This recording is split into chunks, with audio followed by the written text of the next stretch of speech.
écoutez Radio Ma'arif.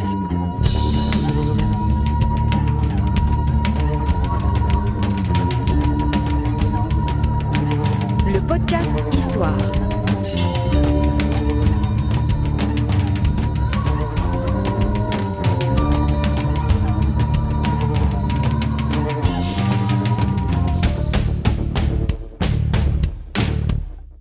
Produit avec le soutien de Maroc Télécom. Bonjour les amis, bienvenue dans un nouveau podcast Histoire de Radio Ma'arif. On est très heureux aujourd'hui de recevoir Mehdi Rouilguet, qui est maître de conférence à l'Université de Bordeaux et directeur du département études arabes, toujours à l'Université de Bordeaux-Montaigne. Bienvenue Mehdi, pour la première fois dans notre podcast. Bonjour Reda, bonjour à tous. Puis j'insiste aussi sur le fait que tu es un spécialiste de l'Occident musulman. Ce qu'on appelle l'Occident musulman, c'est ce que tu viens de nous expliquer, c'est l'Occident musulman médiéval et moderne, c'est bien ça? C'est-à-dire l'Andalousie, le Maghreb C'est bien ça, l'Occident musulman médiéval en fait est un concept qui a été inventé et forgé par l'école des hautes études marocaines et précisément par Évariste Lévy-Provençal dans les années 20 à Rabat, mais qui est un concept aujourd'hui qui s'applique, qui est opérant pour le Maghreb et Al-Andalus, donc la partie donc sous souveraineté, sous domination musulmane de l'Espagne et du Portugal, de la péninsule ibérique si tu veux. D'accord. Aujourd'hui, tu nous as proposé un thème qui a un titre des plus mystérieux. Ça s'appelle la grande divergence. La grande divergence, c'est ça ouvre des portes dans l'imaginaire.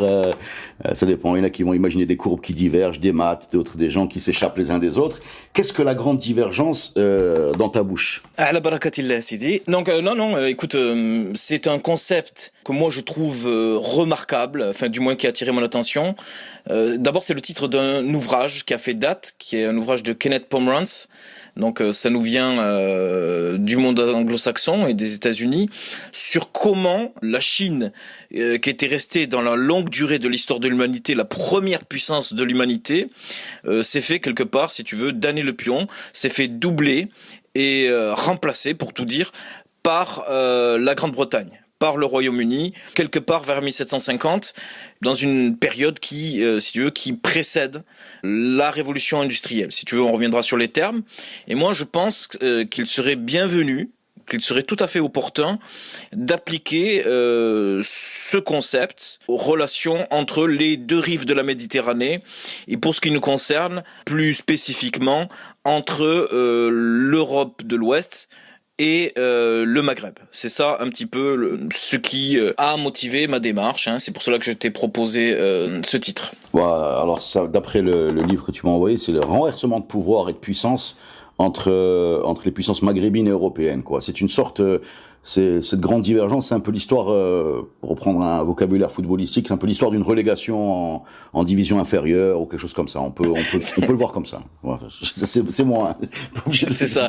C'est ça. Non, c'est en fait si tu veux le concept qui aurait été peut-être opérant il y a une ou deux générations, au moment des indépendances, on aurait plutôt formulé ça de la façon suivante: comment les sociétés du Maghreb sont devenues colonisables. J'entends par colonisables le fait qu'elles soient devenues vulnérables aux entreprises expansionnistes des puissances ouest-européennes et comment finalement elles se sont retrouvées en fin de compte colonisées. C'est un petit peu ça, c'est ça si tu veux le propos. Ben nous, sans être spécialiste de l'histoire, à force de faire des podcasts, on a bien compris qu'il y avait au niveau des Almohades, des Almoravides avant, et même au niveau des Saadiens avec Oued Mekhazine, etc., une sorte de rôle un peu prépondérant et de puissance qui à défaut d'être glorieuse, au moins était non colonisable, et que entre ce moment-là et le 19e siècle, tout s'est écrasé. Voilà, tout s'est écrasé. Ça, c'est ce qu'on a perçu nous, auditeurs, de ce qu'on nous a raconté. Et c'est donc ça la grande divergence. Alors, si j'ai bien compris, cette grande divergence, tu l'as fait commencer à 1415 à la prise de Ceuta par les Portugais. Est-ce que c'est bien ça? Tout à fait. Alors, d'abord, il faudrait préciser. Alors, tu sais que le grand défaut et peut-être même le péché originel des historiens, c'est de revenir en arrière. D'abord dire que la partie ouest occidentale du Maghreb, le Maghreb al-Aqsa, qui correspond plus ou moins au Maroc d'aujourd'hui, a gagné une place tout à fait importante sur la scène internationale au moment où, si tu veux, les routes de l'or, c'est-à-dire les routes transsahariennes qui reliaient ce qu'on appelait au Moyen-Âge le Bilad Soudan, c'est-à-dire l'Afrique de l'Ouest, l'Afrique sahélienne, au monde méditerranéen, à travers principalement l'ouest du Maghreb. C'est-à-dire que la vocation historique du Maghreb a été pendant des siècles de jouer un rôle de courroie de transmission entre l'Afrique subsaharienne, le Sahara, le Maghreb et les mondes méditerranéens.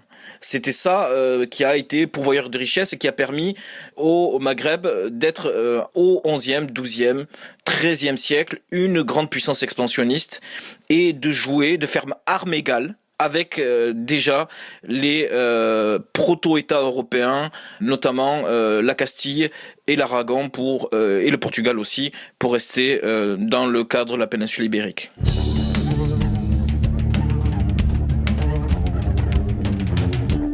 Alors, quand est-ce qu'on perd ce rôle d'intermédiaire, ce commerce transsaharien? Quand est-ce qu'on opère? Comment et pourquoi? Enfin, qu'est-ce qui s'est passé pour que les Européens aillent directement se servir dans les ressources d'Afrique subsaharienne? Déjà, on observe qu'au XIVe siècle, alors certains diront que ma théorie elle est un peu crypto-marxiste parce que j'insiste beaucoup sur la rente. Mais ce qu'on peut dire, c'est que dès le XIVe siècle, il y a une partie de ce commerce transsaharien qui se détourne du Maroc pour aller dans le sens de ce qui est plutôt l'est de l'Algérie et la Tunisie, et aussi un petit peu de l'Égypte. Mais si tu veux, le coup de massue, il va venir de la part des Portugais. Alors attention, le Portugal est un tout petit pays, mais qui tient une place centrale dans l'histoire de l'humanité. C'est-à-dire qu'au XVe siècle, les Portugais vont réussir progressivement. C'est pour ça que moi je fais débuter ça par une date, alors qui a valeur de symbole, 1415, la prise de Ceuta, parce que Ceuta avait été le terminal des routes de l'or. Des routes transsahariennes, et Ceuta était l'un des ports les plus importants de la Méditerranée, bien sûr avec une ouverture sur l'Atlantique, et à partir de ce moment-là, on va dire que avant, du temps des Almoravides et surtout des Almohades, l'Atlantique avait été sous plus ou moins domination maghrébine. Et à partir de ce moment-là, un verrou saute et les Portugais vont venir directement se servir dans les ports de l'ouest de l'Afrique et vont d'une certaine manière court-circuiter totalement les routes qui étaient entre les mains du Maghreb. Alors, je veux pas être trop long, mais tu sais, dans les échanges, il existe ce qu'on appelle la balance des paiements, et dans les échanges commerciaux, il y a toujours un gagnant et un perdant. Et pendant des siècles, les Maghrébins avaient été les grands gagnants du commerce avec les pays, avec les entités subsahariennes. C'est-à-dire que pendant des siècles, les Maghrébins exportaient des produits finis. Dans l'exposition dont je me suis un peu occupé au Louvre en 2014, on a trouvé dans les années 60 une caravane entière qui date de l'époque almoravide. Qu'est-ce qu'on a trouvé dans cette caravane, donc qui avait été enfouie du fait sans doute d'une tempête de sable? Eh bien, on a trouvé des produits de fer, du laiton, toutes sortes de produits issus de la métallurgie, très certainement qui a été produite peut-être dans la région de Marrakech, à Hermet probablement. Mais ce que je veux dire par là, c'est que le Maghreb exporte des produits finis. Et au contraire, les pays de l'Afrique subsaharienne exportent des produits qu'on qualifierait aujourd'hui de matières premières, principalement de l'or brut, sous forme le plus souvent de poudre, et des esclaves et d'autres produits encore. Pour donner un exemple, en sens inverse, les Maghrébins exportent des pièces frappées le plus souvent au Maroc actuel. Donc évidemment, tu comprendras que la prise de Ceuta et le fait que les Portugais arrivent dans les années 1450 en Afrique constitue un désastre, une catastrophe pour le Maghreb en entier. D'accord, donc c'est ce qui est dans le bouquin, qu'au XIIIe siècle, la balance des paiements devient négative. Alors, elle reste positive pour les échanges avec l'Afrique subsaharienne, mais elle devient négative avec les puissances européennes. Alors, juste pour revenir à l'Europe, puisqu'on parle de grande divergence, bien sûr, quand on parle de grande divergence, ce qui va constituer, transformer l'ouest de l'Europe en ce que Henri Laurens appelle l'inexorable Occident, c'est-à-dire une domination mondiale, eh bien, c'est la naissance du capitalisme. Et ce que j'aimerais ici souligner, c'est le fait que le capitalisme naît aussi dans le cadre de ces échanges avec le Maghreb. Alors, les grands inventeurs du capitalisme Tu sais que Max Weber avait parlé de l'éthique protestante du capitalisme. Eh bien, pas du tout. Évidemment, les grands inventeurs du capitalisme sont les cités-États italiennes. Pise, Gênes, Venise et un peu plus tard Marseille et aussi Barcelone. Et dans ce cadre-là, on constate, Dominique Valérien vient juste de sortir un livre à ce propos, hein, très récemment, c'est que dans la seconde moitié du XIIIe siècle, la balance des paiements s'inverse. C'est-à-dire que le Maghreb a tendance à exporter moins de produits finis, de produits manufacturiers, et commence à exporter massivement des produits, des matières premières. Si on parle aujourd'hui, par exemple, en français de bougies, ces bougies, Bjeya. voilà, ça vient de Bjeya parce qu'on exporte, pareil, on a une qualité de laine en France qu'on appelle le mérinos. Bien sûr, tu auras compris que mérinos, ça te rappellera peut-être Newahit Oujda, etc. C'est mérinos, ça vient de Beno Merin, évidemment. Hein, c'est-à-dire des tribus, c'est. On peut rajouter la maroquinerie dans la liste. Oui, bien sûr, la maroquinerie. Et en sens inverse, j'ai pour coutume, pour interpeller mes étudiants, de leur dire, bon, ceux qui parlent marocain ici, voilà, comment on dit un couteau de boucherie en marocain? T'as tout le temps, bien sûr, quelqu'un qui dit genoué. D'où provient, quelle est l'étymologie du mot genoué? Bien sûr, personne ne sait que ce mot vient du mot genovese, qui signifie de Gênes. Pourquoi? Parce que Gênes et Pise se sont spécialisés aussi dans l'exportation de ce qui constitue les armes par excellence, c'est-à-dire les armes inventées et produites en masse en Lombardie, principalement autour de Milan, les meilleures épées, les meilleures armures, etc. Et que les Maghrébins, désormais, en sont réduits à les acheter. eh bien, à importer pour continuer à être une puissance, pour continuer à faire face, notamment aux puissances ibériques, mais aussi italiennes, eh bien, à importer des armes. C'est-à-dire qu'ils n'ont plus exactement l'initiative. Donc, ça, je pense que c'est un élément central, parce que dans la grande divergence, mais on va peut-être en parler un peu plus, il y a l'aspect révolution militaire de l'Occident, qui va en fait placer ipso facto le Maghreb en position de faiblesse vis-à-vis des puissances États européennes. Donc par exemple, au XIIIe siècle, pour la première fois, les Italiens attaquent directement Ceuta, et où en 1260 par exemple, les Castillans s'emparent momentanément de Salé. Ouais.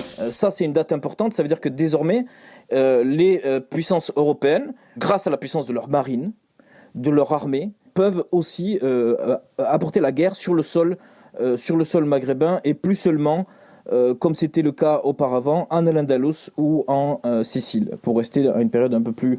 Donc désormais, évidemment, les Européens, pour des raisons qu'il faudrait détailler, se trouvent dans une position de supériorité navale et militaire, progressivement, et on peut faire démarrer, je crois, la chose à partir du XIIIe siècle. Le XIIIe siècle, pour mémoire, c'est aussi le moment où, pour la première fois, un Européen arrive en Chine, ou serait arrivé en Chine, donc Marco Polo. Et donc, évidemment, ce que je veux dire par là, c'est que il y a une dynamique à l'œuvre qui ne joue pas, ou plus exactement qui ne joue plus en faveur des dynasties maghrébines. Si je comprends bien, il y a une sorte de tournant qui est pris par l'Europe, qui n'est pas pris par le Maghreb, c'est celui d'une sorte de capitalisme industrialisé, c'est ça, c'est un peu ce que je comprends de... Ouais, mais d'abord, quand on évoque le capitalisme, il y a plusieurs choses. Bon, je vais pas faire mon crypto-marxiste, mais il y a bien sûr la montée en puissance de la bourgeoisie, dont évidemment tu ne trouveras pas exactement... l'équivalent pour le Maghreb. Alors attention, l'analogie, la comparaison, elle vaut ce qu'elle vaut. Hein. Comparaison n'est pas raison, mais tu as aussi l'institution des institutions sans quoi le capitalisme ne pourrait pas exister, à savoir la banque, l'assurance, le crédit, le courtage, tout ça. Ce sont des institutions qui mettent en, si tu veux, et au fait le fait que aussi les républiques États italiennes sont des toutes petites entités, hein, c'est les républiques, je sais pas, de Sienne, Pise, Gênes, etc. Sont même Venise. C'est des tout petits États, donc qui ont une forme de cohésion très forte, qui sont évidemment en concurrence, et c'est peu de le dire, les unes avec les autres, hein, ces cités États. Et donc évidemment là tu as une dynamique extrêmement intéressante, et évidemment le Maghreb joue un rôle fondamental, crucial, parce que c'est l'interface, et tu sais, pour qu'il y ait démarrage capitalistique, il faut accumulation bien sûr de capitaux, il faut accumulation d'argent, Et si je peux dire, cet argent, ils l'ont fait en grande partie en commerçant avec le Maghreb. Alors il y a un sujet là qui est un peu sous-jacent à ce que tu nous expliques, c'est un problème de puissance navale. Alors on a appris avec professeur Triki que les Almohades avaient une grande armée navale, je n'étais pas au courant du tout, et que cette puissance navale a été, c'est-à-dire qu'au moment où les Européens étaient capables de traverser l'Atlantique, de contourner le Maroc pour aller servir dans l'Afrique de l'Ouest par exemple, le Maghreb n'a pas été capable de produire ces bateaux, et elle finit par limiter ses actions navales à la course, quoi. On a un podcast là-dessus. La question elle est simple, pourquoi ils n'ont pas fait de bateaux comme ceux qui voyaient passer devant chez nous, quoi. C'est-à-dire la technologie, parce que derrière tout ça il y a une question, hein, on n'est pas très loin, c'est-à-dire qu'il y a toujours eu des échanges, on est voisins. Comment une technologie aussi lucrative que celle de ces grands bateaux, ces caravelles, enfin tout ce qu'on voit dans les films avec Christophe Colomb et Cortés et compagnie, pourquoi on les a pas fait? Pourquoi on n'a pas appris à les faire? Pourquoi on n'a pas ramené des gens pour nous les faire, pour pouvoir nous aussi résister à cette chute, quoi? Elle est peut-être bête cette question, mais j'ai du mal. Non, au contraire, non, je la trouve très intéressante. Hein, si tu veux, d'abord, il faut dire que dans la période antérieure, c'est au Maghreb que la première fois s'est créée une infrastructure tout à fait originale et particulière, celle de l'arsenal. Même chose, je demande à mes étudiants en général, je dis qui connaît l'étymologie du mot arsenal. Bien sûr pas le club de foot bien connu comme tu sais, et par rapport à ça tu as personne qui sait que l'arsenal vient évidemment du d'Arsina'a, qui ensuite est passé en espagnol Taracena, Ataracena ou Ataracina, les trois existent, sont attestés, c'est-à-dire une institution où tout à la fois on parque les bateaux, on construit des bateaux, et des bateaux qui tout à la fois sont voués à la guerre et aussi au commerce, parce que il n'y a pas véritablement de spécialisation. Les navires sont dédiés aux deux à la fois, la plupart du temps, pas tout le temps d'ailleurs. Et par rapport à ça, l'un des aspects qui a fait que le Maghreb a pu est devenu même une grande puissance entre l'époque fatimide, c'est-à-dire au Xe siècle, et on va dire jusqu'au mérinide, c'est le fait que le Maghreb disposait de ressources en bois importantes. Des forêts, puisque évidemment, pour faire simple, pour un navire, à l'époque moderne, il faut une forêt. Il faut d'immenses réserves de bois, et il est probable que les ressources en bois du Maghreb se sont taries. Et mais évidemment, contrairement, tu vois, en comparaison avec l'Égypte, plus ou moins, on peut dire que ça reste tout à fait acceptable. Évidemment, l'un des aspects de la non-émergence de l'Égypte en tant que puissance expansionniste, c'est le fait qu'ils n'ont jamais pu disposer directement de ressources en bois. Ils ont été obligés d'aller chercher leur bois sur le mont Liban, etc. Mais par rapport à ça, le Maghreb était relativement bien pourvu pendant longtemps. Mais après, il y a un autre aspect. Pourquoi ils n'ont pas eu de flotte ? C'est parce que la flotte, elle est que, si tu veux, la face immergée de l'iceberg, qui est celui de la révolution scientifique de l'Europe. C'est-à-dire que pour construire un navire, il faut une ingénierie qui est basée beaucoup sur une dynamique expansionniste. Sur ces bateaux, il faut de l'artillerie. Et pour qu'il y ait de l'artillerie, évidemment, il faut qu'il y ait développement des maths, de la physique, de la chimie. Et ça demande aussi, ça c'est un des derniers aspects, je pense, qu'il y a à prendre en compte pour ce qu'on a qualifié tout à l'heure au début de l'émission de grande divergence. C'est-à-dire que, évidemment, tout ça, les bateaux, l'artillerie, coûte extrêmement cher.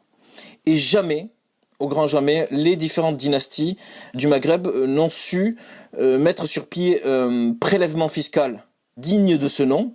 Tu me diras, pour qu'il y ait prélèvement fiscal, il faut d'abord qu'il y ait richesse. Et évidemment, il y a de l'autre côté une faiblesse intrinsèque des économies du Maghreb. On reviendra sur cet aspect si tu veux. Et ensuite, je parlais tout à l'heure de l'importance de l'apparition du crédit, de la banque, une première fois sans doute du côté des cités-États italiennes, mais bien évidemment, ce qu'il faut rappeler, c'est que le crédit en tant que tel n'a jamais véritablement existé. Donc on sait très bien que l'apparition des États modernes, avec ces flottes extrêmement importantes, ça va de pair aussi avec la capacité des États à s'endetter. Il faut qu'il y ait de la dette Alors je sais qu'aujourd'hui avec l'époque de néolibéralisme, on te dit la tête c'est pas bien, la dette c'est un problème, etc. Ce que certains ont qualifié de casse-dette. Mais évidemment par rapport à ça, il faut dire que les États modernes ont toujours été endettés. De tout temps, donc, mais pas endettés à la façon du Maghreb ancien. Bon, en plus de ça, il faut aussi dire que à partir de la seconde moitié du 15e, avec la chute tout à la fois de Ceuta, un peu plus tard de Gibraltar, donc Jebel Tariq, et évidemment la chute un peu plus tard de Grenade, mais ça commence avant.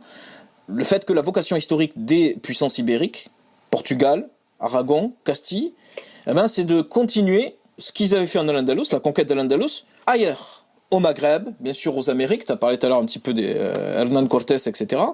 Mais Hernán Cortés, tu sais qu'il fait la conquête du Mexique tout jeune, et ensuite il continue sa carrière en Tunisie. Hein. Il est mis à... Charles Quint lui demande de continuer à commander les troupes pour prendre... Je veux dire par là, c'est qu'il y a une grande cohérence, malgré tout ce qu'on peut en dire, de l'œuvre de conquête impérialiste peut-être, des Espagnols, tout à la fois au Maghreb et aussi en Amérique. C'est un peu le revers de la même pièce, si tu veux. Par rapport à ça, donc, ce que je veux dire, c'est que, du coup, le Maghreb va vivre une longue période où la majorité de ses ports, d'Agadir jusqu'à Tripoli en Libye, est sous domination européenne. C'est-à-dire que le littoral échappe totalement aux Maghrébins. Par rapport à ça, ça fait partie de la grande divergence aussi. C'est-à-dire qu'on a un monde qui a tendance à s'atlantiser, c'est-à-dire que la majorité des échanges se font à partir de la première moitié du XVe siècle. Enfin, certains disent, bon, entre le début du XVIe siècle et le début du XVIIe, de plus en plus sur l'Atlantique. Et par rapport à ça, le Maghreb est complètement exclu, ou ne joue qu'un rôle marginal. Tu as évoqué tout à l'heure la course. Je crois qu'il y a un de tes intervenants qui a évoqué la question, sans doute plus dans le détail que je ne le ferai moi-même. Mais par rapport à ça, il faut dire que du coup, le Maghreb a tendance à se replier vers lui-même. Ça fait partie des éléments de la grande divergence, et les seuls, si tu veux, aspects véritablement conséquents, substantiels, qui lui permettent de s'ouvrir vers le monde, il y en a plusieurs, ce sont les réfugiés qui arrivent de façon constante d'Al-Andalus, et plus tard d'Espagne, parce qu'il n'y a plus d'Al-Andalus après 1492, donc qui eux sont en contact avec la modernité européenne. C'est eux notamment qui amènent les armes à feu, l'usage de la poudre, etc. Toutes sortes d'éléments qui vont jouer un rôle tout à fait important pour permettre aux Maghrébins de ne pas disparaître, au Maghreb de ne pas disparaître en tant que quantité civilisationnelle, comme Al-Andalus a disparu. Al-Andalus a sombré corps et âme. Il n'y a plus d'Al-Andalus. Tu sais qu'aujourd'hui on parle de la province d'Andalusia au sud de l'Espagne, mais bien sûr l'Andalusia n'a rien à voir avec l'Andalus qui a totalement disparu et dont il est resté finalement que peu de traces. Donc par rapport à ça, il faut bien voir que le Maghreb a su trouver les ressources nécessaires pour ne pas connaître le destin d'Al-Andalus, mais aussi le destin des Aztèques, des Incas et de tous les peuples qu'on qualifie, justement, les mots ont leur importance, de pré-colombiens. Parce qu'on estime qu'il y a un avant Christophe Colomb et un après Christophe Colomb, tu vois. Ouais, c'est vrai que la comparaison est impressionnante. On a du mal aujourd'hui à imaginer à quoi pouvaient ressembler ces villes, ces civilisations. On pense à Cortés qui a décrit, je pense, Teotihuacan comme étant une ville qui est devenue Mexico, mais qui est devenue, voire qu'il n'en reste rien. C'est pas ce qui nous est arrivé. Attends, pardon, excuse-moi, juste un point. Tu dis que c'est pas arrivé, mais c'est arrivé un petit peu quand même. Parce que si tu veux, dans les lieux communs qu'on égrène sur le Maroc touristique, on parle de villes impériales. Tu vois, un néologisme qui est apparu. Bon, ces villes impériales, quelles sont-elles? C'est, que je sache, Meknes, Fès et Marrakech. Et Rabat. Ouais, Rabat, c'est ce qu'on présente. Hein. Je te parle du tourisme. Mais ce que je veux dire par là, c'est que ce sont des villes de l'intérieur, situées à l'intérieur. Pourquoi sur l'intérieur? Parce que systématiquement, quand les Espagnols et les Portugais prenaient une ville, principalement les Portugais, pour ce qui concerne le Maroc, qu'est-ce qu'ils faisaient? Systématiquement, ils détruisaient la ville de fond en comble. C'est-à-dire qu'ils détruisaient tous les monuments emblématiques de l'ancien ordre. Ce qu'ils avaient déjà fait en Al-Andalus. C'est-à-dire qu'on a un livre très important sur Ceuta. Tu sais que Ceuta est prise en 1415. Et peu d'années après, l'un de ces anciens habitants, qui s'appelle Ibn Qasim al-Ansari, il a écrit un livre très important où il dresse le portrait, où il brosse le portrait de la ville de Ceuta, qui est désormais une ville disparue, de son point de vue, la ville qu'il avait connue, sa ville natale, C'est-à-dire, ils savaient très bien que tous les monuments emblématiques, la mosquée principale, les différentes médersas, les médaris, la Qaïsaria, tous ces monuments-là allaient soit être arasés, soit changer d'emploi, comme ça s'était passé par exemple pour la mesquita de Cordoue. Donc évidemment, par exemple à Safi aujourd'hui, de tout le passé almohade, il reste que quelques tronçons de murailles et un minaret. Parce que généralement, ils faisaient comme, par exemple ce qu'ont fait les Castillans aussi à Séville, ils détruisaient la mosquée et ils laissaient le minaret. Pour en faire une église? Non, le minaret en général pour avoir une tour, une vigie. Pour surveiller. Pour surveiller, pour symboliser le pouvoir, aussi la domination du nouvel ordre, il y a des éléments assez complexes. Mais ils ont fait ça à Tête, dans Tête qui est devenu aujourd'hui Moulay Abdallah, à côté de Jdida. Parce qu'on va reparler un petit peu de Jdida, je pense que c'est aussi intéressant. Et à Safi, ils ont gardé que le minaret, qui est plus ou moins une réplique du minaret de la Qasba de Marrakech, donc de période almohade. Dans l'inconscient marocain, il suffit de regarder aujourd'hui les villes côtières marocaines pour comprendre que la mer était plus un danger qu'une ressource. Quand on regarde la structure, par exemple, de la ville de Rabat avec les murs, Casablanca, pareil, c'est des forts, Souara avec Tétouan qui est en retrait de 5 km par rapport à la mer. On a l'impression que dans notre inconscient, je sais pas si c'est lié à ce que tu dis, mais de la mer vient plus le danger que la richesse, quoi. Oui, parce que déjà, dès le XIIIe siècle, j'aurais dû le mentionner tout à l'heure, l'un des premiers objectifs des raids chrétiens, alors chrétien est un mot imparfait, il faudrait nuancer, mais c'est de faire du butin et du butin humain.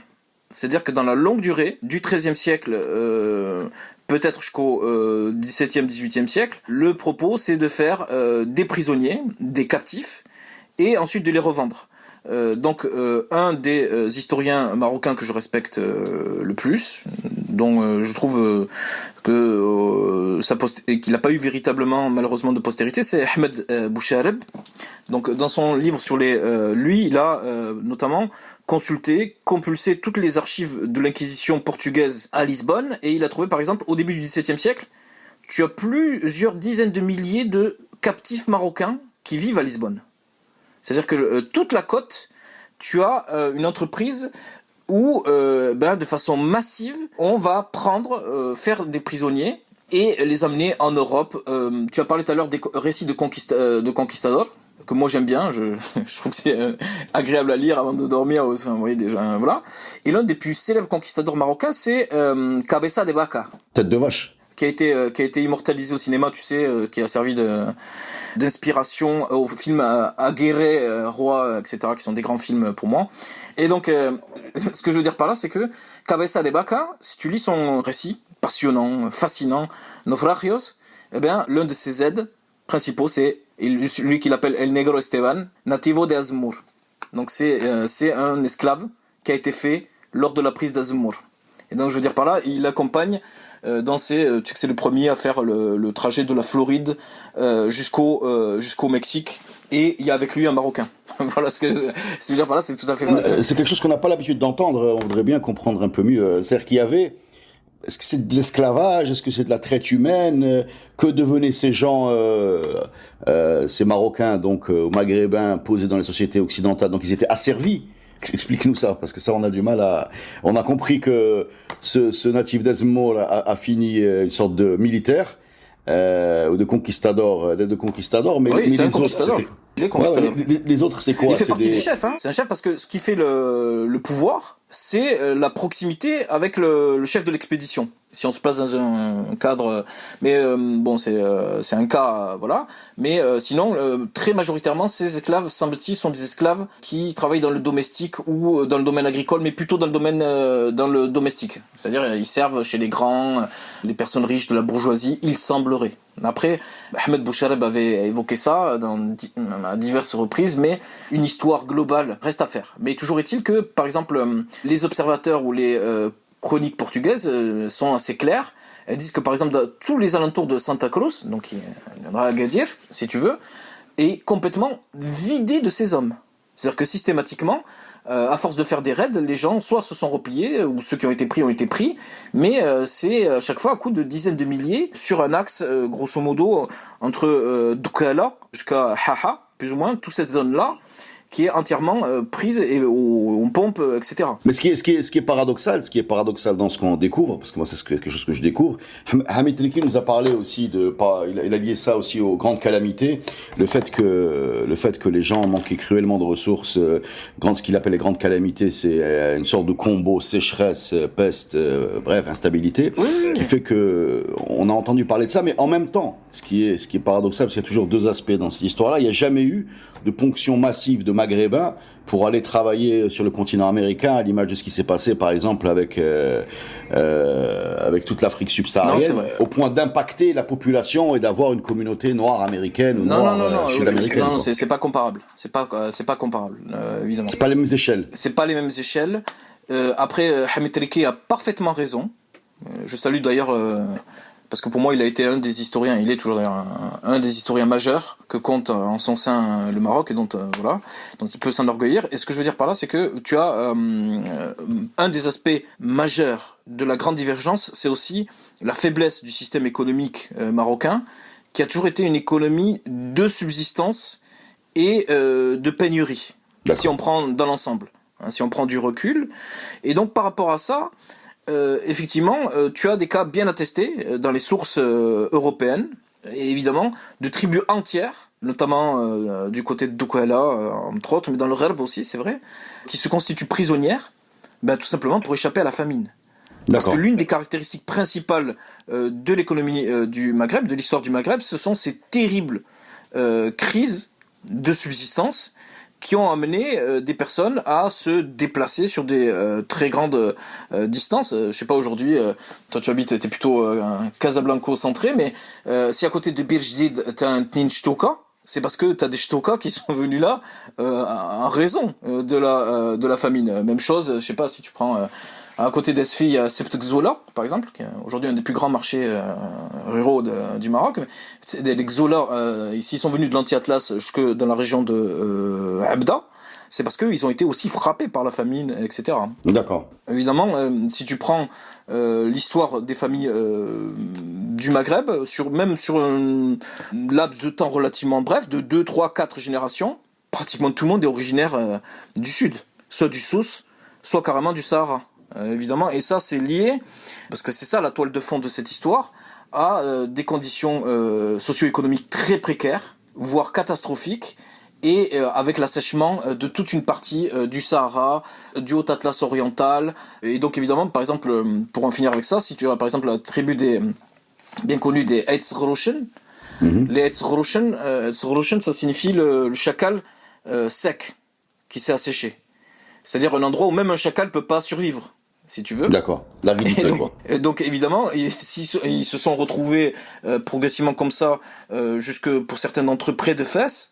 C'est parce que évidemment, les conditions leur ont plus permis de survivre, même plus de vivre plus ou moins de façon brinque-ballante, mais précaire. Mais évidemment, et donc ça c'est un élément tout à fait important, parce que en comparaison, puisqu'on fait un peu d'histoire comparée un petit peu aujourd'hui avec toi, et grâce à toi, c'est on retrouve plus ça en Europe à partir des, par exemple en France, la dernière grande famine, c'est 1709. Voilà. Moi, par exemple, mes arrière-grands-parents sont tous morts en 1942, l'année du Mjou, du typhus, etc. Par exemple. D'accord. Et attention, en 1942, parce que je vois des fois sur Facebook, je regarde les gens, oh, c'est terrible, ils ont vécu, machin. Mais je peux t'assurer une chose, c'est que par exemple 1942, c'est rien en comparaison. Alors c'est rien, évidemment il y a des gens qui ont souffert, qui sont morts, etc. Preuve en est, mais c'est rien par rapport aux crises qu'a connu le Maroc par exemple en 1878. Avec le changement climatique mondial du phénomène El Niño, qui a amené la mort de dizaines de millions de Chinois et d'Indiens. Et le Maroc, on le sait, parce qu'à ce moment-là, la présence consulaire est importante européenne, donc on a des descriptions relativement précises. C'est quelque chose comme le tiers de la population qui disparaît en l'espace de 2-3 ans. Le tiers, tu t'imagines, ça veut dire... Le tiers, attention, c'est jamais bien réparti. Ça veut dire que tu as des régions comme chez les Zmour, par exemple, entre Meknès et Rabat, qui perdent sans doute les 2 tiers de leur population, qui meurent en 2-3 ans. Donc ce que je veux dire par là, c'est que c'est véritablement la toile de fond de cette histoire. Et il y en a eu des pires sans doute, encore. Je veux dire par là, le 15e siècle est un siècle entier, mais c'est pas pour rien d'ailleurs que c'est le début, c'est la prise de Ceuta, la fin de la marine maghrébine, etc. Tu vois, évidemment. Alors, attention, il faudrait pas non plus tomber dans le travers de, si tu veux, du déterminisme climatique, c'est-à-dire le fait qu'on puisse tout expliquer grâce, si tu veux, au climat qui change ou à la détérioration du milieu ambiant. Et c'est pour ça que je saluais tout à l'heure Hamid Triki, qui a été un des premiers avec Bernard Rosenberger dans les années 70-80 à essayer de mettre l'accent, à attirer l'attention sur cet aspect-là des choses.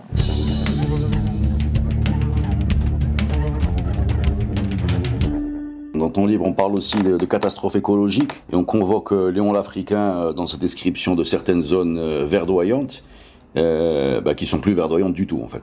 Par exemple, tu as à côté de Marrakech, dans la région aujourd'hui dite des Hamna, tu as Jbel Akhdar, la montagne verte, qui pendant tout le Moyen-Âge... n'est pas verte. Et qui est plus verte du tout, je connais un peu le coin, et donc évidemment au Moyen-Âge c'est la réserve de chasse des califes almohades, et on parle d'un grand lac avec forêt, Léon l'Africain, donc au XVIe siècle, au début du XVIe siècle, le dernier attesté du caractère verdoyant de cette zone. Qui aujourd'hui, tu serais bien en peine de trouver un seul arbre. Il y a plus rien du tout, effectivement. Et c'est vrai aussi pour le XVIIe siècle où tu as toute la région. Je me place sous la coupe des géographes et des climatologues, mais ce qui sépare le Sahara de la zone où peut-être cultiver les céréales, c'est la culture de l'arganier au sud du Maroc. Et évidemment, cette limite-là entre culture de l'arganier et désert, elle a progressé au nord. Ça, c'est indéniable. Et au XVIIe siècle, tu as une série de catastrophes qui voient des milliers d'arganiers mourir. Ça résonne aujourd'hui, on a l'habitude de parler de catastrophes climatiques comme étant un phénomène de changement climatique et de ses impacts, et il y a une sorte de conscience mondiale qui est en train de s'éveiller de la part des gouvernants et des peuples pour arrêter cette catastrophe qui se dessine, et on découvre là, en se plongeant dans le passé, que peut-être qu'elle a déjà, enfin des premières vagues ont déjà eu lieu avec des vraies conséquences. Et c'est ça ce qui est assez sidérant quand vous entend parler. Mais bon, pour reprendre le sujet de cette grande divergence, on a résisté quand même. Voilà, on a résisté, on a été colonisé parmi les derniers, début du XXe siècle, vers 1905 si je me trompe pas, les Français débarquent. Oui, 1912, la signature. Mais oui, c'est le traité de Fès. Oui, c'est le traité de Fès, signé par Moulay Hafid, mais les Français débarquent un petit peu avant avec les colonnes de Lyautey à Casa. Bon, bref, de toute façon, il y a une résistance. Alors, une des raisons pour lesquelles, paraît-il, on aurait résisté plus longtemps que le reste de l'Afrique, par exemple, c'est qu'on a beaucoup intégré des coopérants, des nouvelles techniques de combat, qu'on a fait appel à des, je sais pas s'il faut l'appeler des mercenaires ou des formateurs, etc. Et je découvre dans ce livre que quand la colonne de Jaudar est partie à Timbuktu, le Saadien, donc sous la houlette de Ahmed Mansour Derbi, qui n'est pas parti lui, il y avait, je découvre, 4000 arquebusiers ibériques, 500 européens. Donc, est-ce que cette intégration de nouvelles techniques et de savoir-faire européen est une des raisons pour lesquelles on a réussi à maintenir cette souveraineté par les côtes atlantiques aussi longtemps? Absolument. C'est-à-dire que grâce... alors il y a deux types, tu les appelais de coopérants, évidemment, c'est-à-dire de personnes qui apportent ces nouvelles technologies qui vont amener à ce qu'on appelle la constitution, c'est un terme technique mais je pense qu'il peut frapper les esprits, d'empires de poudre. Les empires de poudre, c'est quoi ? C'est une technologie, donc les arquebuses, donc des armes à feu plutôt individuelles, mais qui sont utilisées de façon collective. On tirait en même temps, etc. C'était une arme de frappe tout à fait redoutable. Ensuite, l'artillerie. Et déjà, les Saadiens sont les premiers à utiliser de façon massive les canons, et des canons d'une taille absolument gigantesque, et des techniques d'artillerie. Ça, on peut notamment le discerner, l'identifier dans les sources portugaises. Lors du siège de Mazagan, donc aujourd'hui Jdeida, ancienne El Breja aussi, en 1562, les Saadiens sont capables d'utiliser des techniques grâce aux réfugiés et aux renégats et aux captifs. J'essaie d'établir un distinguo. Des techniques militaires qui ont été inventées juste 20 ans auparavant en Europe. Donc tu vois, c'est pas beaucoup à cette époque-là. Aujourd'hui, les armes ont, si tu veux, l'armement, il est périmé très très vite. Aujourd'hui, c'est pas 20 ans, c'est beaucoup moins. Donc un avion de combat, 20-30 ans après, c'est mort. Mais ce que je veux dire par là, c'est que évidemment, par rapport à ça, il y a une capacité remarquable à utiliser l'intelligence, le savoir-faire, les techniques, les technologies des captifs. Alors les captifs, ce sont ceux qu'on a fait prisonniers généralement sur mer. ou juste à la sortie des forteresses. On en a un certain nombre de cas, et certains ont laissé leur mémoire. On a ensuite les Espagnols d'origine andalousie, d'origine musulmane, qui viennent, très nombreux, surtout après 1609, mais déjà ils sont présents avant. Et aussi, très important pour le Maroc, des Ottomans. Des Ottomans qui viennent apporter leur technologie, et ça fait sens, mais à l'époque saadienne, à l'époque alaouite, évidemment, une grande partie, tu as de nombreux historiens marocains qui ont travaillé sur le sujet, mais c'est bien connu, mais une grande partie du lexique, du vocabulaire relatif à l'armement est d'origine ottomane. D'origine osmanlı, comme par exemple Space, voilà, ou le sergent d'artillerie, par exemple, celui que, si tu connais un peu Marrakech, t'as Derb Debeshi, par exemple, tu vois, à côté de Jebel Fna, pour ceux qui connaissent un petit peu Marrakech. Et donc, évidemment, tout ça est lié au fait que pendant très longtemps, les Ottomans sont un des principaux empire de poudre, c'est-à-dire un empire qui est capable de soutenir la comparaison avec les grandes puissances occidentales, et principalement à l'époque avec l'Espagne, et aussi avec l'Empire autrichien, et russe aussi après. Mais ce que je veux dire par là, à ce titre-là, le Maroc ensuite va trouver des ressources internes, et il y a aussi un lien fort, important, entre la diffusion de l'islam confrérique, aussi de la figure charismatique de celui qu'on appelle El-Jezuli, de son ouvrage Del El-Khayrat, qui va constituer une sorte d'idéologie de combat. Donc, idéologie de combat, ça veut dire qu'il permet de mobiliser les troupes, de mobiliser les cœurs, les esprits, dans le sens d'un combat à mener face aux étrangers.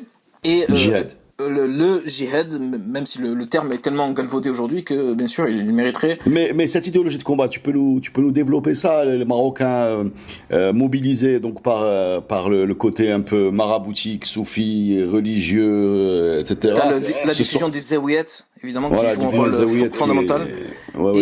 Évidemment, le fait de confier la charge, la tête de la société, jusqu'à un certain point, à des personnes qui ne sont pas véritablement intégrés dans le système tribal traditionnel, c'est-à-dire que des gens qui sont reconnus comme étant d'origine étrangère au Maroc, que les choses soient claires, ça veut dire arabe. Et donc évidemment les Saadiens, originaires d'Arabie, installés à Temgrot, dans le Draa aujourd'hui, évidemment vont jouer ce rôle.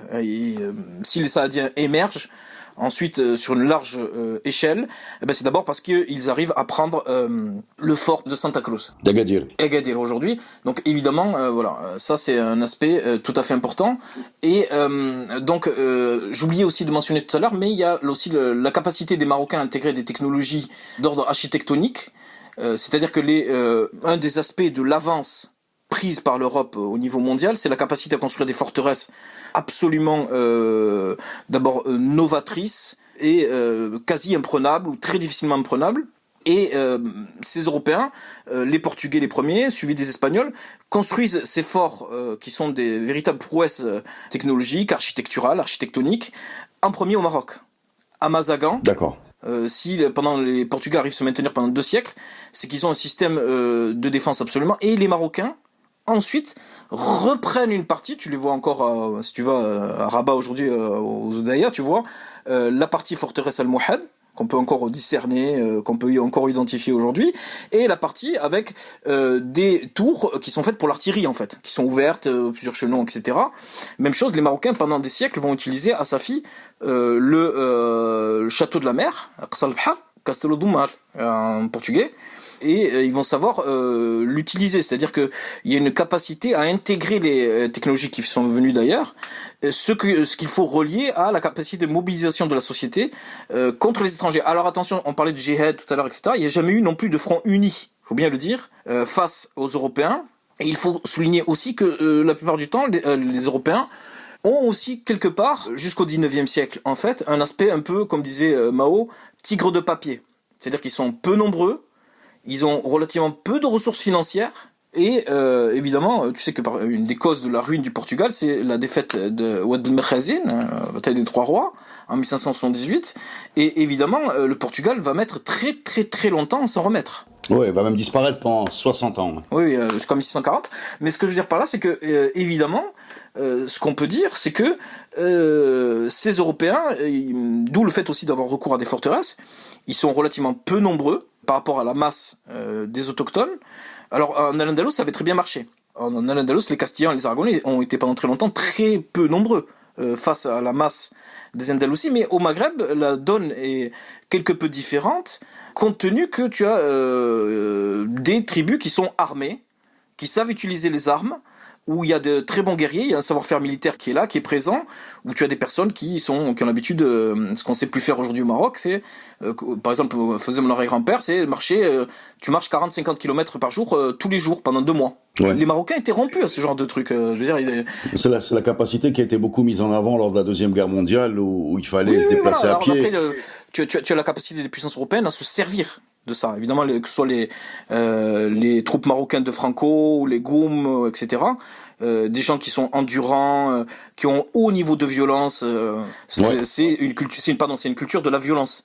Et le Maroc était un pays de haut niveau de violence avec vendetta, etc. Bon, on connaît ça ailleurs dans le monde méditerranéen. Franchement, le Maroc n'est pas une exception, loin s'en faut.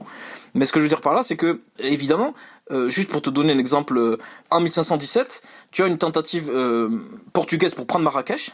Parce que évidemment le fait de s'installer à Azmour, Mazagan et Safi, c'était de s'emparer de Marrakech à terme, qui étaient les ports, les débouchés maritimes. Et la stratégie étant précoloniale, enfin qui préfigure la colonisation européenne des 18e, 19e, 20e siècle, de s'installer sur les comptoirs, sur le littoral, avant de pénétrer la terre vers l'intérieur. On peut dire que ça dure comme ça du 16e siècle jusqu'à la bataille de Bourghafar en 1934, face au Eta'ata, etc. Mais ce que je veux dire par là, c'est que si on établit un continuum, voilà, en 1517, tu as des cavaliers qui sont harnachés de fer, qui se dirige vers Marrakech, et juste le chef de guerre, parce qu'évidemment ce sont des gens très jeunes, tu vois, Hernán Cortés, il attaque le Mexique, il a 18-19 ans. D'accord. Et pareil pour ses compagnons, c'est-à-dire qu'il y a une jeunesse de l'Europe, etc. Et il a chaud, il enlève sa protection, tu vois, qui protège sa gorge, et là il reçoit un trait, parce que les Marocains étaient très très forts au lancement de ce qu'on appelle les saguets. Les javelots, quoi. J'en profite pour dire que le mot saguet est un mot d'origine berbère, qui est passé par le castillan, et qui ensuite est passé par... Des lances, quoi. C'est des lances. Des lances, oui, des vraies lances. Mais tu as les lances longues qu'utilisaient les Européens, plutôt. Ce sont un truc performant, qui va faire corps l'homme, le cheval, etc. Et les Marocains, eux, utilisaient plutôt comme arme de jet. Voilà. Et donc, si tu veux, il est tué sur le coup. Il a reçu un coup de lance dans la gorge. Mais ce que je veux dire par là, chaleur plus, etc. Donc, utiliser le terrain, plus faiblesse numérique, difficulté bien sûr à établir des alliances sur le terrain qui ont existé. Hein. Tu as des Marocains qui ont trouvé leur avantage, leur intérêt à collaborer, le terme est un peu fort, mais du moins à encourager bien sûr la pénétration portugaise, que ce soit Yahya ou Ta'fouf à Safi, ou Sidi Bouagaz dans le Souss par exemple, etc., pour prendre l'exemple du XVIe siècle.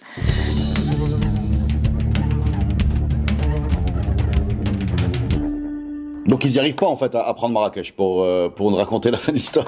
Ils échouent. Ils ont au moins de mémoire, je crois qu'il y a au moins 4 ou 5 expéditions qui toutes échouent assez lamentablement devant la ville elle-même. Mais c'est intéressant parce que ça donne une autre perspective.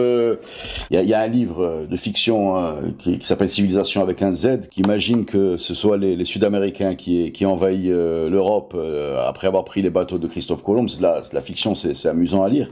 C'est pareil, là on est en train d'imaginer la possibilité que les Européens, enfin les Portugais et les Espagnols, aient fait subir au Maroc le sort qu'ils aient fait subir parce qu'il y a quand même un monde entre prendre des comptoirs Mazagan, Mogador, Ceuta, etc. et carrément Marrakech.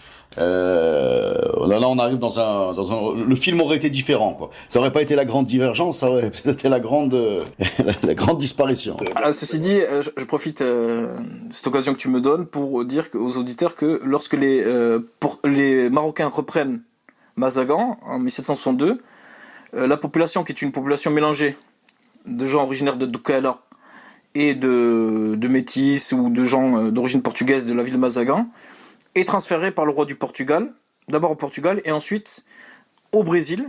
Et je sais pas si tu sais, mais sur le fleuve Amazon, donc dans l'état de Manaus, Estado de Manaus, il y a un Nova Mazagao, un nouveau Mazagan, c'est-à-dire un comptoir qui a été créé par le roi du Portugal pour installer cette population, c'est-à-dire pour en faire quelque chose d'utile, somme toute, et utiliser évidemment leur savoir-faire de gérer un environnement hostile.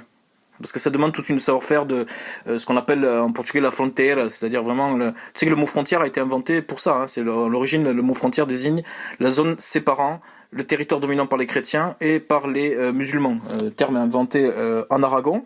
Mais évidemment, le terme de frontière, avec c'est ça, c'est-à-dire l'idée d'avoir quelques points d'appui, quelques forteresses, et derrière tout un environnement hostile avec lequel il faut gérer. Et évidemment, les Portugais et les Espagnols, plus tard les Français, d'autres circonstances et différemment aussi, ont excellé dans cet exercice de style. C'est-à-dire qu'ils ont su, avec peu d'hommes... on peut tenir les frontières. Voilà. Après, j'aimerais bien qu'on évoque 2 minutes, si tu veux, l'aspect démographique, qui est, je crois, important. Je pense que Hamid Triki peut-être a dû en parler. Mais évidemment, un des aspects centraux de cette grande divergence, c'est aussi le fait qu'il y a une faiblesse démographique du sud de la Méditerranée en général et du Maghreb en particulier. C'est-à-dire qu'on a estimé qu'à la période almoravide almohade, la totalité du Maghreb, de la Tripolitaine, c'est-à-dire l'ouest de la Libye, jusqu'à l'océan Atlantique, c'est quelque chose comme 6,5 millions, peut-être 7 millions d'habitants. C'est très peu. C'est très peu. Donc évidemment, et en plus de ça, le 15e siècle, je t'ai dit, est un siècle de crise permanente, et sans doute la population a baissé peut-être jusqu'à 3 millions. Donc évidemment, c'est un ensemble sous-peuplé, donc densité de population extrêmement faible, et donc ça t'explique aussi pourquoi, du point de vue européen, quand tu prends les descriptions, jusqu'au 18e siècle, le Maghreb passe pour un endroit, c'est un peu le paradis des bêtes sauvages. Paradis, alors bien sûr, eux, ils ont une vision extrêmement négative de la nature et des bêtes sauvages. Hein. On n'est pas dans la vision romantique 19e, type le livre de la jungle, quoi, si tu veux. Non, mais au contraire, donc le Maghreb, c'est le pays des fauves, des lions, des hyènes, avec une quantité absolument phénoménale de comment ça s'appelle, les oudeden, là, les mouflons, les magots, toutes sortes d'animaux comme ça, de gazelles aussi en très très grande quantité, hein, qui vont rester en grande quantité jusqu'à la fin 19e pratiquement. Et donc évidemment, c'est un aspect caractéristique du continent africain et du Maghreb aussi. Et de l'autre côté, puisque c'est ça qui est intéressant, tu as une expansion démographique quasi continue à partir des 15e, 16e siècles, qui fait que l'Europe est bien plus peuplée, bien plus densément peuplée que le Maghreb. Alors pour rester un peu schématique et même un petit peu simpliste, mais je crois que ça peut être utile de le dire, c'est qu'il y a toujours un rapport direct entre le niveau de production de céréales, parce que c'était ça la base du régime alimentaire, et le niveau de population. Et si le niveau de population est resté bas, c'est qu'il y avait de terribles carences dans le système de production et dans le système de production céréalier. Donc c'est ça qu'il faut retenir. Donc évidemment, ce qui rend aussi les choses, pour donner des perspectives un peu à la trajectoire historique du Maroc, quand tu vois le Maroc aujourd'hui, plus de 40 millions d'habitants, il faut dire que, bien sûr, pays ancien qui prend racine au Moyen-Âge, pourquoi pas, oui, jusqu'à un certain point, mais aussi pays neuf. Parce que quand tu passes d'un pays qui avait sans doute 2 millions d'habitants au XVIIe siècle, au XVIe siècle, à aujourd'hui 40 millions, est-ce que c'est le même pays, c'est la même chose? Évidemment, je te laisse évidemment en tirer toi-même les conclusions. Mais ce que je veux dire par là, c'est que la croissance démographique continue de l'Europe, ou du moins croissance absolument remarquable, fait que tu as des pays comme par exemple l'Italie. On a comptabilisé que l'Italie, par exemple, entre 1850 et 1840, donc un peu avant l'unification, et 1950, sur un siècle, est-ce que tu sais combien d'Italiens ont immigré? Et je vais te dire le chiffre, c'est plus de 20 millions d'Italiens. Ça t'explique un peu pourquoi. Bon, c'est vrai que les historiens aiment bien les choses nobles, Averroès, l'histoire de la pensée, Oui, bien sûr, mais la donne démographique, elle est essentielle. Elle t'explique aussi pourquoi la pizza est devenue le plat. Je sais pas si tu manges des pizzas toi-même, mais évidemment régulièrement. évidemment. Mais ce que je veux dire par là, c'est que comment d'un plat originaire de Naples, c'est devenu le plat mondial par excellence. Alors juste pour terminer, on a reçu un historien qui s'appelle Taïb Biyad qui nous a parlé c'est pas vraiment le thème de son podcast, mais il nous a parlé de la défaite d'Isli, la défaite d'Isli, également Mustapha Bouaziz, la défaite d'Isli qui posait en 1844, donc au 19e siècle, c'est-à-dire que ça se matérialisait concrètement. On l'appelait pas la grande divergence dans ce podcast, mais c'est un peu la même idée, qui a posé vraiment une défaite contre la France du côté de l'oriental marocain. La France à l'époque est déjà installée en Algérie. Je passe les détails, ils sont dans le podcast, mais voilà, c'est à ce moment-là que traditionnellement on affirme que c'est la bataille d'Isli qui a mis à nu les très grandes faiblesses du Maroc. On parlait tout à l'heure du concept de colonisable. Et en fait, en 1844, 1844 et surtout après, plus grave encore. Tu as la défaite du Maroc dans la guerre hispano-marocaine de 1859-1860, qui voit la destruction de Tétouan, etc. Et donc évidemment, avec tout le problème de la dette, évidemment, il est clair que le Maroc est à ce moment-là un pays qui ne peut pas soutenir la comparaison d'un point de vue militaire avec ce qui est une des plus grandes puissances du monde. C'est-à-dire que, on a parlé tout à l'heure, mais à ce moment-là, non seulement tu as les effets de la révolution militaire, avec l'importance du génie, de l'artillerie, de la marine, évidemment la production en masse que permet en plus la révolution industrielle de fusils automatiques, etc. Tout ça commence à arriver. Et donc évidemment par rapport à ça, c'est une force, on parlait tout à l'heure en introduction d'inexorable Occident, contre une force contre laquelle il n'y a, somme toute, pas grand-chose à faire. Alors, si ce n'est adopter les armes des faibles. Les armes des faibles, c'est quoi ? C'est se servir des divisions entre Européens. C'est, pendant très longtemps, le Maroc, pendant toute la seconde moitié du 19e siècle, va bénéficier du soutien et du concours des Anglais. Parce que évidemment, pour affaiblir la France. Pour affaiblir la France, parce qu'évidemment, l'alpha et l'oméga de la politique étrangère britannique, c'est de jouer des tours de cochon, des sales tours aux Français. Et donc évidemment, ce n'est le jour où, du fait de la montée en puissance de l'Allemagne, l'Angleterre va être contrainte et forcée, c'est dire la gravité de la situation, de se rapprocher de la France. Eh bien à ce moment-là, le sort du Maroc sera désormais scellé. Donc, voilà. Évidemment, avec l'intervention également de l'Allemagne qui voulait sa part du gâteau. Enfin, on a des podcasts là-dessus. C'est intéressant parce que selon ce qu'on a compris, ça a été également une prise de conscience au Maroc de la faiblesse. D'ailleurs, je crois avoir retenu de ce podcast que le sultan Moulay Hassan à l'époque décide d'envoyer des Marocains étudier en Europe. Voilà, j'ai envie de te dire prise de conscience, mais par qui ? À ce moment-là, prise de conscience des gens qui sont au fait des affaires du monde ou qui ont conscience des enjeux, c'est un nombre relativement limité de personnes, très limité. D'autant plus que le Maghreb est un pays, le Maroc est un pays très peu urbanisé, pratiquement totalement analphabète, ou très majoritairement analphabète, plus exactement. Et par rapport à ça, évidemment, du contenu de la faiblesse et du retard pris, parce qu'il y a un retard réel. Aujourd'hui, on tend à le minimiser ou le relativiser. Non, je suis pas d'accord du tout avec ça. Évidemment, si on le compare à la Tunisie, l'Égypte ou l'Empire ottoman, parce que l'Égypte est en fait autonome, les travaux pour moderniser, pour réformer. Alors réformer, on se met d'accord, ça veut dire occidentaliser. C'est-à-dire que tout ce qu'on appelle les tanzimat en ce moment-là, ou l'islah, tout ça, ça revenait à essayer d'appliquer les recettes de l'Occident pour stopper ou pour freiner l'Occident elle-même. Donc c'était un peu ça, c'est pas le monde, d'où la construction d'Al-Makina à Fès, etc. Je sais pas si tes intervenants ont évoqué le problème, mais pour qu'il y ait une dynamique réelle qui se mette en place, il faut qu'il y ait quelque chose de plus global. Il faut que, évidemment, que ça vienne du très fond de la société et pas seulement d'un mouvement de haut en bas. Mais justement, et en fin de compte, attention, Dal Makena, ils produisent quelques dizaines de fusils par an.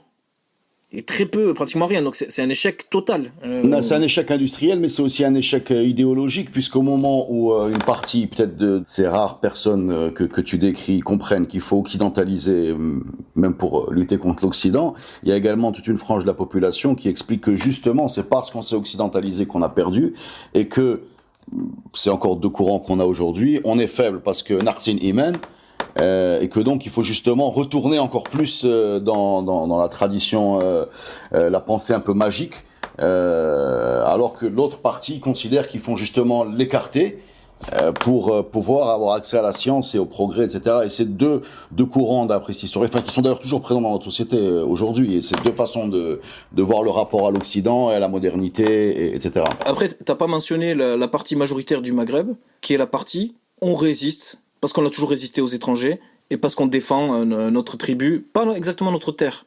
Ça, c'est un concept qui est venu avec la montée en puissance du nationalisme, etc. Et donc, la majorité des gens, le Maroc est un pays rural, très majoritairement rural, sont des gens qui résistent, etc. C'est pour ça que quand on parle de brainstorming, de débat d'idées, de controverses, de polémiques, etc., mais ça concernait combien de gens ? Ça concernait, on peut le dire, c'est vrai, pratiquement jusqu'aux années 60.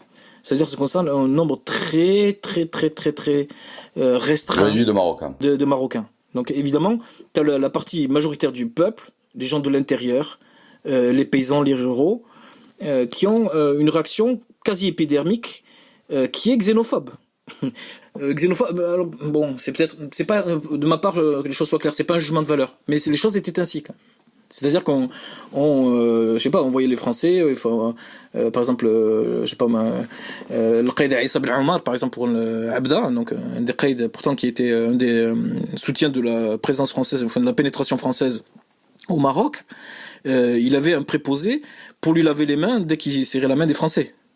Oui. Et même, je pense que c'est une remarque importante à faire, mais même ceux qui ont, comme le Qaïd Issa Ben Omar, c'est vrai pour Sidi Hamil Glaoui, Sidi Taïb El Goundafi, donc les grands, ce qu'on a appelé les grands Qaïd, sont tous des gens qui sont toujours restés toute leur vie en djellaba, etc. Ouais. Et exception faite de Hamil Glaoui pour des raisons de génération, aucun de ces grands Qaïd n'a jamais fait l'effort d'apprendre le français. Il y a une réflexion que tu m'as faite au téléphone, c'était que le monde dans lequel on vit, c'est le monde du 19e siècle. Et que cette grande divergence qui nous a placés très loin du développement européen, qui s'est un peu figé au 19e siècle, fait qu'on le sent encore aujourd'hui, vu que, si encore une fois j'ai bien compris, notre façon un peu de vivre, notre façon de consommer, notre façon de s'habiller, les loisirs qu'on utilise au niveau un peu mondial, puisque c'est un peu uniformisé, sont des standards qui ont été posés au 19e siècle. C'est bien ça ? Tout à fait, c'est-à-dire que notre façon de s'habiller, avec le jean, la chemise, ou même lors des grandes occasions en complet veston, jusqu'à un certain point, tout ça, ce sont des inventions du 19e siècle. Le monde interconnecté, le fait que avec l'installation du télégraphe, un peu plus tard du téléphone à la toute fin du 19e, on soit au courant quasi à l'instant présent des nouvelles de l'autre bout de la Terre, tout ça c'est lié à la révolution technologique et aussi à l'expansion européenne au cours du 19e siècle, et ceux qui véritablement ont jeté les bases du monde dans lequel on se meut actuellement. Alors si je dis ça, c'est important. Pourquoi ? Parce que ce qui veut dire que avoir accès ou essayer de comprendre le monde d'avant, pour ce qui est le Maroc de la colonisation, ça demande un effort absolument gigantesque. C'est-à-dire que c'est un monde où je parlais tout à l'heure de la résistance des Marocains qui marchaient 40-50 km, etc. Moi, j'ai mon arrière-grand-père qui était à Al-Qres, il marchait à pied de Sidi Ifni, et après il a fait la guerre contre Bouhmara, donc il marchait à pied comme ça jusque dans ce qui est aujourd'hui l'oriental marocain, mais sans aucun problème. Je veux dire par là, les gens étaient donc avoir accès au mode de pensée déjà. Chacun dans sa famille a des analphabètes, moi comme les autres. Et ce que je veux dire par là, déjà la façon de se représenter l'espace. Donc on avait le travail absolument exceptionnel, je trouve remarquable, de Mokhtar Bourali, la représentation du monde chez les analphabètes marocains. Mais évidemment la représentation du monde des analphabètes liée au rapport au corps. Par exemple, Marcel Mauss, dans un article qui a fait date, qui s'appelle Les techniques du corps, il parle, par exemple, il évoque la torture des repas marocains. C'est-à-dire que pour la société bourgeoise du 19e siècle, très policée, où on s'asseyait sur des chaises avec les mains à tel degré, l'utilisation des fourchettes, des couteaux, des fourchettes et des couteaux parfois, évidemment, était extrêmement codifié. Le fait de s'asseoir par terre en tailleur et de manger par terre constituait pour quelqu'un qui appartenait à la bourgeoisie telle qu'elle existait à l'époque, Marcel Mauss, cela constituait une véritable torture, ces repas marocains. Donc évidemment, tout ça, le rapport religieux, évidemment, qu'on n'a pas trop évoqué, si ce n'est par sur le biais du jésulisme, à la marge. Et puis c'est aussi par le biais des banques, parce qu'on imagine, tu nous as beaucoup parlé du problème de crédit, peut-être qu'à la base de cette absence de crédit, il y avait l'interdit religieux, je sais pas, c'est juste une hypothèse. La religion, il faut revenir d'abord. Enfin, je peux pas faire un débat là-dessus sur riba, etc. Je suis pas assez calé, mais j'imagine qu'il y a quelque chose qui... Ce que je veux dire par là, c'est que la religion pour les Marocains, c'était quoi, principalement? C'est-à-dire pour la majorité d'entre eux, les analphabètes. C'était d'une part demander protection. Parce qu'aujourd'hui, si tu veux, les préoccupations des musulmans, telles que je les vois, telles que je peux les observer, surtout au sein de l'immigration, c'est des préoccupations de gens qui ont le karsh shb'an, comme on dit, c'est-à-dire des gens qui se demandent, posent ça sur le problème de l'identitaire, qui on est, etc. Alors que évidemment, le problème des Marocains pendant très longtemps, c'était surtout un problème de survie. D'abord, avec un enfant sur deux qui meurt avant l'âge de 5 ans, faire en sorte que votre enfant passe le cap. En faisant toutes sortes de pratiques, tu sais, il se faisait des scarifications, on en amenait chez quelqu'un qui était shérifia, qui faisait, voilà. Ce que je veux dire par là, ou surtout protection aussi pour les moissons, pour les cultures en général, pour pas que le bétail meure. Ça, c'était ce qu'on demandait aux forces supranaturelles, aux saints, célestes, aux esprits, etc. Parce qu'évidemment, un des aspects de la grande divergence, je vais pas être très politiquement correct, mais je crois qu'une des différences essentielles, et je pèse mes mots, entre la trajectoire historique des pays ouest européens et celle du Maghreb, mais c'est vrai aussi pour le monde musulman, c'est que le monde européen, à partir du XVIe siècle, XVIe, XVIIe, a connu une vague de chasse aux sorcières qui a mené sur le bûcher des dizaines et des dizaines de milliers de personnes, et principalement des femmes. Et à ce titre-là, la sorcellerie a été combattue, non pas qu'elle ait disparu totalement, mais elle a été combattue et s'est recroquevillée sur une certaine position. Bon. Alors que évidemment, la croyance dans les esprits, dans le sort, les sortilèges, la magie, d'une façon générale, alors bien sûr il faut être plus précis, sans doute les anthropologues qui vont m'entendre vont bondir, mais ce que je veux dire par là, c'est que ça, c'est un des aspects les plus communément partagés par l'ensemble de la société. Et je veux dire, s'il y a un point commun entre les grands bourgeois et le peuple, il est à chercher de ce côté-là, évidemment. Et ça, c'est une très grande différence, je pense. Ça fait une société qui est pas la même, véritablement. L'extension de la fiscalité et à adopter un système fiscal efficace. D'abord, un système efficace fiscal en Europe pour payer l'armée et pour payer la dette. Et les deux en même temps. Les deux, bien sûr, sont liés de façon inextricable. Et l'idée à travers la sorcellerie, c'est quoi? C'est d'aller chercher même dans les villages les vieilles femmes qui cherchent à guérir ou qui cherchent à nuire si on les paye, etc. C'est-à-dire qu'il y a l'idée, et peut-être que ça peut servir un petit peu de conclusion et de marchepied, il y a l'idée dans les sociétés européennes de, si tu veux, d'avoir prise sur la totalité du corps social, de la part de l'État, de la part des autorités situées en haut, tout à fait au sommet de la pyramide de la société.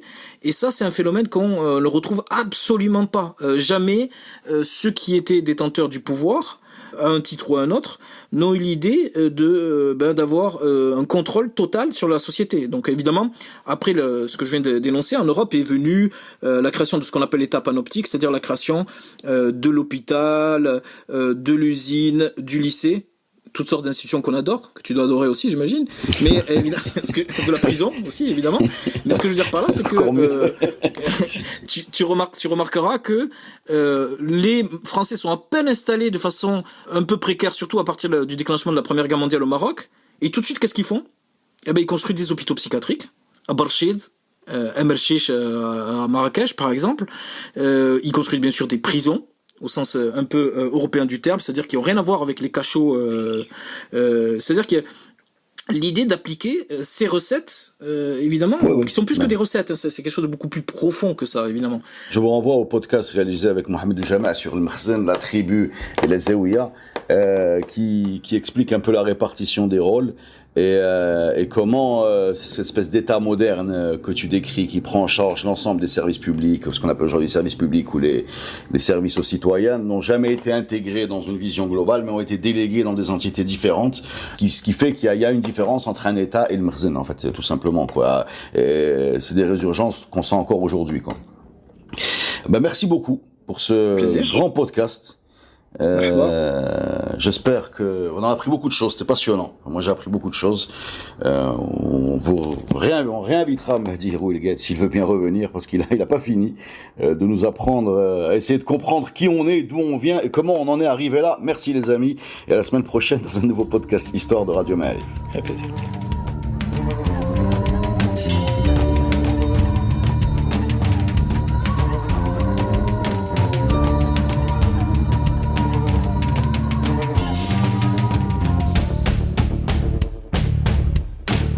Ce podcast est produit avec le soutien de Maroc Télécom.